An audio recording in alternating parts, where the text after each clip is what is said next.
GHMC పరిధిలో స్వయం సహాయక బృందాలు ఏదైతే ఉండడం జరిగిందో వాటికి సంబంధించి చాలా చోట్ల కూడా యూసీడీ డిపార్ట్మెంట్ కావచ్చు, శానిటేషన్ డిపార్ట్మెంట్లో కూడా వారు ఆర్థికంగా పరిపుష్టిగా ఉండాలన్న ఉద్దేశం కొద్దీ వారికి కొన్ని విధులను అప్పగించడం జరిగింది. ఇందులో భాగంగానే 2006వ సంవత్సరంలో కొంతమంది స్వశక్తి సంఘాల గ్రూపులకి శానిటేషన్కి సంబంధించిన విధులను కూడా అప్పచెప్పడం జరిగింది. వారికి సంవత్సరానికి కొంత అమౌంట్ చొప్పున ఇవ్వడం జరిగింది. వాళ్ళకి సంబంధించిన ఏరియాలో చెత్తకు సంబంధించిన సేకరణ అనేది వాళ్ళు 2006 నుంచి చేసుకోవాలన్న ఉద్దేశం కొద్ది సంవత్సరానికి ఎవ్రీ ఇయర్ వాళ్ళ టెండర్ అనేది రెన్యువల్ కావడం జరుగుతుంది. కానీ ఇప్పటి వరకు బాగానే ఉంది, 2024 వరకు కూడా బాగానే ఉంది, మార్చి వరకు. కానీ ఇప్పుడు కొత్త సమస్య రావడం జరిగింది. తాము ఇప్పటి వరకు చేస్తున్న పని ఏదైతే ఉందో తాము ఇండిపెండెంట్ గా చేయడం జరుగుతుంది. ఆ చెత్తను సేకరించేసి డంపింగ్ యార్డ్కి తీసుకెళ్ళడం జరుగుతుంది. కానీ ఇప్పుడు వారందరినీ కూడా రామ్కీ కింద పని చేయాలి అనేది ఒత్తిళ్లు రావడం జరుగుతుంది. అసలు ఏం జరిగింది, అసలు ఎందుకు ఇట్లాంటి ఇష్యూ వచ్చింది అనేది కూడా మనతో పాటు మాట్లాడడానికి ఆ సెల్ఫ్ హెల్ప్ గ్రూప్ సంబంధించిన వాళ్ళు ఉన్నారు. వారిని ప్రయత్నం చేద్దాం. చెప్పండి, అసలు ఎన్ని గ్రూపులు ఉన్నాయి, అసలు ఏం జరిగింది, మేము ఎందుకు ఒత్తిళ్ళు వస్తున్నాయి? నా పేరు శ్రీను అండి. మేము ఎల్బీనగర్ సర్కిల్ నుంచి వచ్చినాము. మా బాధల్ని మీడియా ముందు తీసుకొచ్చినటువంటి మీడియా సోదరులకు ముందుగా మా హృదయపూర్వక ధన్యవాదాలు. మేము 2006 నుంచి కూడా ఎల్బీనగర్ సర్కిల్లో చేస్తున్నామండి. మాకు సెల్ఫ్ ఎంప్లాయ్మెంట్ కింద ఇచ్చిన గ్రూప్స్ అవి 12 గ్రూపులు ఉన్నాయి. అప్పటి నుండి కూడా ఎంతో కష్టపడి కరోనా టైంలో నుంచి కూడా మేము ఎంతో కష్టపడి కూడా చేసుకుంటూ వస్తున్నాము. మాకు తక్కువ జీతాలు, తక్కువ శాలరీ ఇచ్చి కూడా మమ్మల్ని చేపిస్తున్నారు. అయినా కూడా మేము ఎటువంటి ఇబ్బందులకు కూడా గురి కాకుండా కూడా చేస్తున్నాము.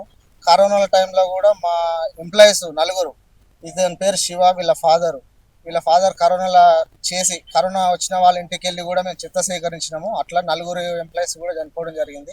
అయినా కూడా మమ్మల్ని ఎటువంటి స్పందించడం కానీ ఎవరు పట్టించుకోవడం కూడా ఏది లేదు. అయినా కూడా మేము ఏదో దీని మీద ఆధారపడి బతుకుతున్నామని చెప్పేసి చేస్తున్నాము. 2006 నుంచి చేస్తున్నామండి. 2006 నుంచి ఈరోజు ఇతని ఏజ్ వచ్చేసి 50. 2006 నుంచి అంటే ఇప్పుడు సగం ఏజ్ పోయిన తర్వాత ఇప్పుడు వాళ్ళ పిల్లలు ఇంటర్, డిగ్రీ చేస్తున్నారు. ఆడపిల్లలు పెళ్లిలకు ఉన్నారు. మా పిల్లల స్కూళ్ళు, మా ఇంటి రెంట్లు, మా ఫుడ్ మెయింటెనెన్స్ ఏది కూడా చాలా ఇబ్బంది పెడుతారు మమ్మల్ని. ఇంతవరకు ఏ కమిషనర్ వచ్చినా కూడా ఇబ్బంది పెట్టలేదు. ఈరోజు కొత్తగా రామ్కీ అన్న సంస్థ వచ్చి వాళ్ళ స్వార్థాల కోసం అధికారులు వాళ్ళతో కుమ్మక్కయ్యి వాళ్ళ స్వార్థాల కోసం మమ్మల్ని ఈరోజు వద్దు అనడం తప్పు. మేము అందరికి అధికారులకు కూడా నమస్కరించి చెప్తున్నాము. మమ్మల్ని మా ఇబ్బంది పెట్టకండి, మా కుటుంబాలను ఆగం చేయకండి. 80 మంది కుటుంబాలు మా బండ్ల మీద ఆధారపడి బతుకుతున్నాం.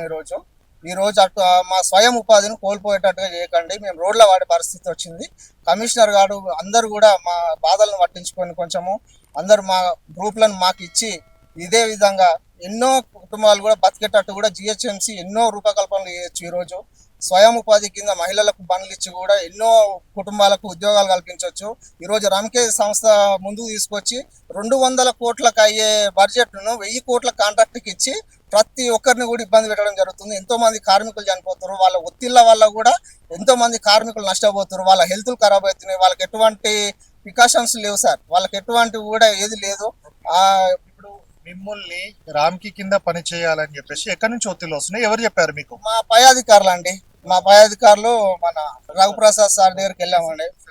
ఏసీ శానిటేషన్ దగ్గరికి వెళ్తే మీరు రామ్కీ కింద చేసుకోండి మాట్లాడతామనంటే, సార్ రామ్కీ మా తర్వాత వచ్చింది, మేము ఫస్ట్ నుంచి చేసుకుంటున్నాము, వద్దు సార్ మాకు ఎప్పటిలెక్కనే కల్పించండి అని అంటే, లేదమ్మా వాళ్ళు ఒప్పుకుంటలేరు అంటే. వాళ్ళు ఒప్పుకోవడానికి ఎవరండి? ఈరోజు వాళ్ళు ఎవరు? మా తర్వాత మేము ఎన్నో సంవత్సరాల నుంచి కష్టపడుతున్నాం. వాళ్ళు ఈ రోజు వచ్చి మీరు వెళ్ళిపోరంటే మేము ఎక్కడికి వెళ్ళాలి? సగ జీవితాన్ని మొత్తం రామ్కీకి ఇప్పుడు మేము జిహెచ్ఎంసీ చేసినాక మధ్యంతరాన్ని వెళ్ళిపోంటే మేము ఏడ చేసుకోవాలి? మేము పని ఉద్యోగ కల్పన చూపించండి మాకు. ఓకే, ఇప్పుడు రామ్కీ కింద పని చేస్తే మీకు వర్కౌట్ అవుతుందా అంటే ఏమైతుంది? అసలు రామ్కీ కింద పని చేస్తే మీకు ఇబ్బంది? రామ్కీ కింద చేస్తే సార్ ఇప్పుడు 1 సంవత్సరం వాళ్ళ వెహికల్స్ ఉన్నాయి ఆల్రెడీ. ఎటువంటి చిన్న తప్పు జరిగినా, మా తప్పు జరిగినా మేమే బాధ్యులం, వాళ్ళు తప్పు జరిగినా మేమే బాధ్యులం అవుతాం. మీరు వెళ్ళిపోండి అని చెప్తే అప్పుడు మా పరిస్థితులు ఘోరం సార్. 1 సంవత్సరం ఓకే అని చెప్తారు, ఉద్యోగ భద్రత మాకు ఉండదు. అందుకే మాకు ఉద్యోగ భద్రత ఉండదు. మాకు రామ్కీ సంస్థ నుంచి వద్దు, మాకు జిహెచ్ఎంసీ మమ్మల్ని టేక్ ఓవర్ చేయాలని చెప్పేసి కోరుకుంటున్నాం సార్. సో ఇప్పుడు మీకు టెండర్ ఇస్తున్నారు, దానికి సంబంధించింది అసలు మీ ఇన్ఫర్మేషన్ ఏంటి? అసలు ఎంత ఇస్తున్నారు నెలకి? మీకు అది వర్కౌట్ అవుతుంది? మాకు ఒక నెలకు వచ్చేసి 1,15,000 సార్. మేము 6 మంది వర్కర్లం. దాని మీద 1,15,000కు 6 మంది వర్కర్లము. ఒక్కొక్కరికి 14,000 శాలరీలు, 18,000 డ్రైవర్ జీతము, డీజిల్ వచ్చేసి 45,000 డీజిల్కి అవుతుంది. ఒక ట్రాక్టర్ బేరింగ్ పోయినా కూడా మా చేతి నుంచి మా జీతాల నుంచి పెట్టుకొని చేయించుకున్నట్టు పరిస్థితి. ఆ రోజు 65 రూపాయల డీజిల్ రేటు కట్టిస్తారు సార్. ఈ రోజు 100 రూపాయలు ఉంది. అదే మరి రామ్కి ఎక్కువనే ఉంది కదా, మీకెందుకు 65 రూపాయలు? మీకు వర్కౌట్ కాదు కదా. అయితే లేదు సార్, పెంచామని ఎన్నో ఎన్నో లెటర్లు అధికారులకు ఇచ్చినాం, అయినా కూడా పట్టించుకోవట్లేదు, ఎవరు కూడా పట్టించుకోవట్లేదు. ఈరోజు మా పరిస్థితులు రోడ్ల పడిన పరిస్థితులు సార్.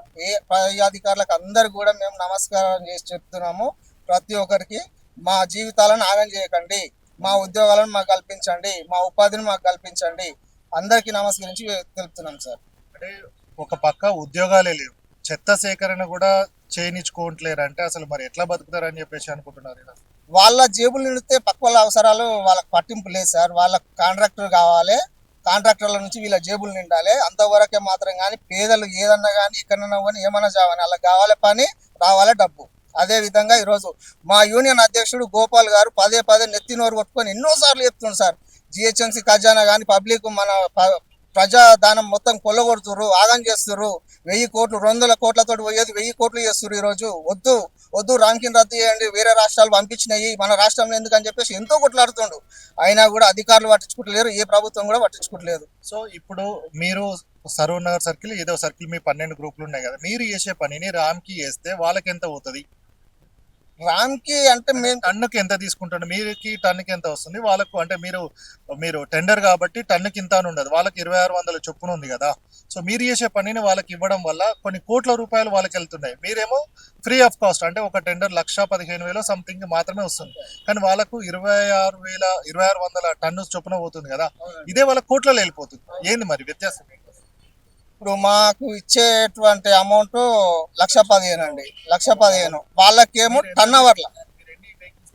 మేము 12 వెహికల్స్ తోటి మా ఒక్కొక్క బండి మినిమము 9-10 టన్నుల నుంచి వెళ్తుంది సార్. మాది టన్నుల హిసాబు ఉండదు. మాకు ఇంతే బడ్జెట్, అంతే బడ్జెట్ అని మాకు కేటాయిస్తారు అంతే. వాళ్ళదేమో టన్నులలో అమ్ముకుంటారు, కోట్లు గడాయించుకుంటారు.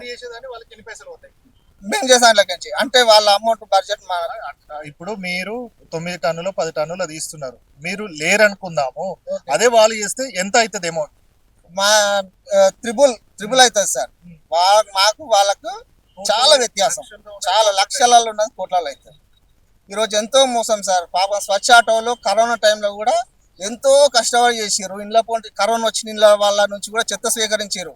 ఈరోజు వాళ్ళ పుట్టగొట్టి కూడా హోటల్స్ కానీ అవి కూడా వసూలు చేసుకుంటారు ఈరోజు రామ్కి.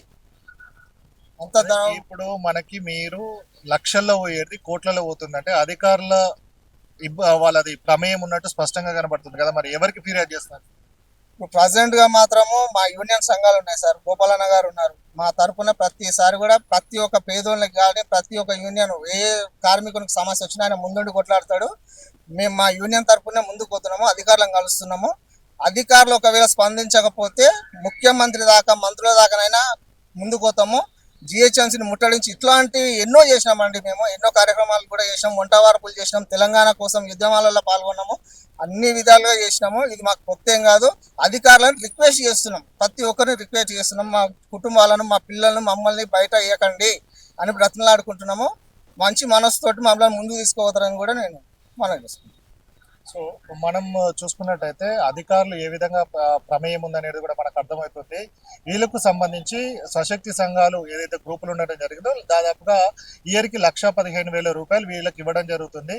వీళ్ళంతా కూడా ఒక్కో గ్రూప్కి ఇవ్వడం జరుగుతుంది. వాళ్ళందరూ సంబంధించిన ట్రాక్టర్ల ద్వారా చెత్త సేకరించి అదంతా కూడా శుభ్రంగా ఉంచడం జరుగుతుంది. కానీ వీళ్ళు చేసే పనిని దాదాపుగా 12 నుంచి 13 టన్నులు చెత్త సేకరించి వీళ్ళందరూ కూడా డంపింగ్ యార్డుకు పంపితే ఇదే పనిని వీళ్ళని తొలగించి రామ్కి తీసుకొస్తే మాత్రం టన్నుకు చొప్పున కొన్ని కోట్ల రూపాయలు జిహెచ్ఎంసీ నుంచి రామ్కి వెళ్ళే అవకాశం ఉంటుంది. కాబట్టి లక్షల్లో పోయేదాన్ని కోట్ల రూపాయలకు ఎందుకు అధికారులు తీసుకెళ్లడం జరుగుతుంది?